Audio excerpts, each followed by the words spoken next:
I have been meaning to make this video for a long time, but I can't seem to get away from reading Kafka this summer. I also really want this analysis to do justice to my friend's book because it has really meaningful, well thought out, and beautiful stories. Since he has another book coming out soon, though, I thought this would be the perfect time to analyze a few stories from Searching for Marilyn Monroe, Parables and Other Animals by Pae Veo. I hope that you all enjoy these interpretations, and if you haven't read the book yet, it gives you incentive to pick it up for yourself. So I'm going to go over two stories today. It Could Always Be Worse and Fleck. The first one I'm going to start with is It Could Always Be Worse. A displaced wanderer stood on a busy street corner in downtown New York City, wearing nothing but torn cloth and a blanket wrapped from shoulder to shoulder. When the public passed him by, he would often be asked about his choices in life, and he would only ever reply with, "It could always be worse." He stood on that street corner every day, through the rain and through the snow. He had been on that same corner for so long that the locals recognized his face, and he became a tribute to the dispossessed individuals that settled with their misfortune. To most people that passed him by, he was only an object of charity, but within himself there was much ambition and promise. To me, this story seems to be a willingness to descend in order to ascend. There is nothing to compare if one has not lived life. How can someone know what is positive until they descend themselves into the depths of hunger, loss of a sheltering life? If all one knows is shelter, can that life be an authentic one? One that is willing to rip basic pleasurable needs away to find a deeper meaning to the question of what it means to be? Is this the forgotten hunger artist who was once revered for his discipline to the need for the hunger that is life?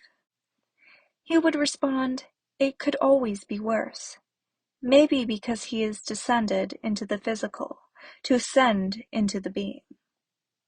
And he understands that these dispossessed individuals have settled with their misfortunes, not because they do not have the ability to understand, because one could sit with him too, but because they choose not to understand.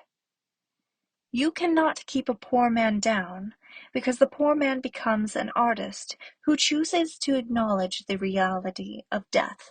He invites it, understands that because suffering is a universal experience, he must turn his actions to the specific kind of suffering that will create a deeper meaning than choosing to preserve this mourning away from one's belief. I could say that a lesson that can be learned from this is that to suffer in a particular way that acknowledges the harsh realities of life in relation to death will set us on a path that is more meaningful than the average character. And the second story I'm going to go over is Fleck. It was the end of time, but the world still spun. Time had just ended, and there was no time left to stress over the complications of life. No more time for arguing over philosophies or ideologies. No more time for war or decisions involving order of any kind. Time had come to an end, and for the first time, the whole world truly felt alone, suspended in space. Without time, there was no use in continuing toward progress. No use in caring about the future or the past.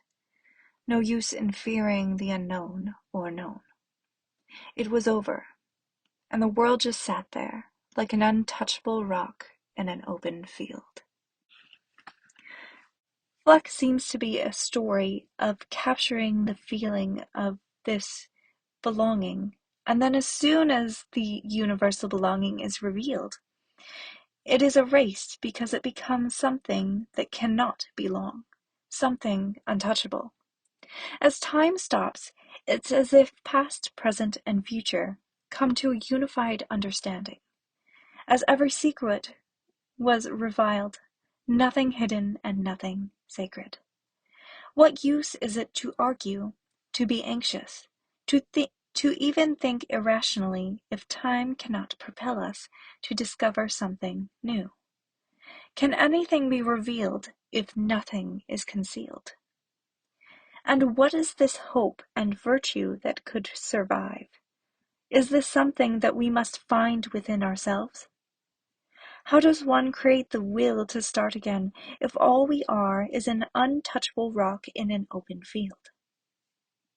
But in thinking about this further, perhaps time is the very thing that must stop to reach the unknowable things we assumed were unknown. And to understand how to create again, we must push past the things that make us human.